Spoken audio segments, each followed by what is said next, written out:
ধোনির দারুণ একটা ক্যাচ ছিল আবহাওয়ার যদিও সেটা আসলে আমরা হাইলাইটস দেখছিলাম যে বাউন্ডারি রোপের যে রশিটা ছিল সেই রশির মধ্যে পা ছুঁয়েছিল শান্ত করে। আমরা হাইলাইটসে দেখেছি মাঠের মধ্যে আসলে কি হয়েছিল আলোচনাটা। সেটা তো রনি ভালো জানে, কারণ রনি কেসটা নিচ্ছে। রনি যদি রনির উপরে পুরোটা এটা ডিপেন্ড করে, তো যে ডিসিশনটা দিবে সেটার উপরেই। অনেক হয়তো ক্যামেরা ওইভাবে ছিল, হাজার যদি থাকে তাহলে সেটা ভালোভাবে দেখতে পারে। কিন্তু এটা প্লেয়ারদের উপরে depend করে।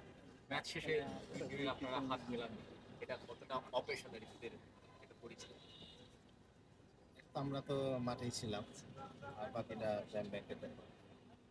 আপনি কি মনে করেন যে ক্রিকেট অনেকদিন ধরে খেলছেন, বললাম না, এটা ওনাদের ব্যাপার, এটা নিয়ে আমার কোনো। আপনারা কি ভিডিওটা দেখছেন যে আসলে বাংলাদেশ কাজ করছে কিনা কিংবা আপনারা অপেক্ষা করেন?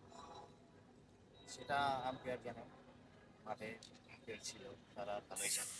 তারা বললাম যেটা রনি যেটা বলবে সেটাই হবে।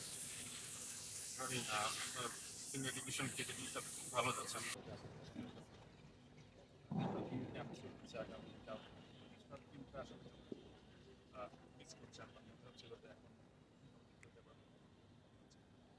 হ্যাঁ, সেটা তো অবশ্যই, এটা মিস করার মতো ব্যাপার। কারণ আমি যদি বিপিএলটা ভালো খেলতাম তাহলে মনে হয় জিনিসটা হতো না, কারণ আমার বিপিএলটা ভালো যায়। চেষ্টা করতেছে আবার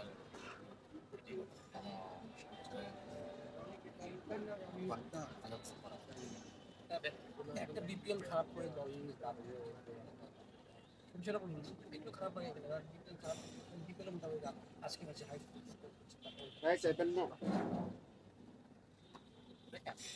প্লেয়ারদের খারাপ ভালো যাবে, এটাই স্বাভাবিক। কারণ আমি চেষ্টা করতেছি সামনে ভালো কিছু করার। যদি ভালো কিছু কন্টিনিউ করতে পারি সেটা ভালো আসতে পারে। আজকের ম্যাচের আগে 12টা ম্যাচ খেলেছেন, দুটো মাত্র ফিফটি ছিল, একটা 93 নট আউট যদি ভুল না করে দিই। জাতীয় দলের প্রাথমিক ক্যাম্প থেকে বাদ পড়ার পরে কি সেই মেজাজটাকে একটু তাতিয়ে উঠেছিল কিনা যে এটার একটু প্রতিশোধ নেই?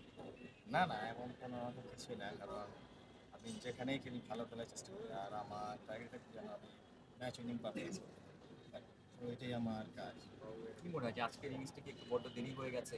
এই ইনিংসটা হয়তো আরো দু একটা ম্যাচ আগে হলে হয়তো প্রাথমিক দলে বলতে পারতো। সৃষ্টিকর্তা এখানে আমার এই জন্য আর আশীর্বাদে এটা হয়েছে।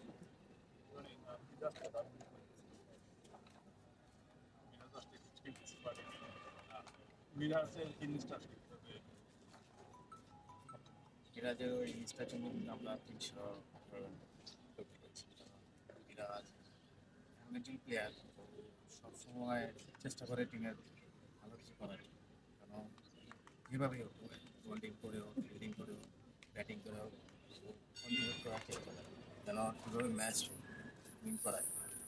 ও অসাধারণ অসাধারণ প্লেয়ার, এবং গতকালকে আগমন ছিলেন আসলে মিরাজ একটু আনলাকি। আপনি এবং মিরাজ দুজনে একটু আনলাকি মনে হয় কিনা কারণে নেই বিশ্বকাপের সামনে। বললাম না যে আমার বিষয়টা আমি আগে বললাম যে আমার আজকে খেলটা খারাপ হওয়ার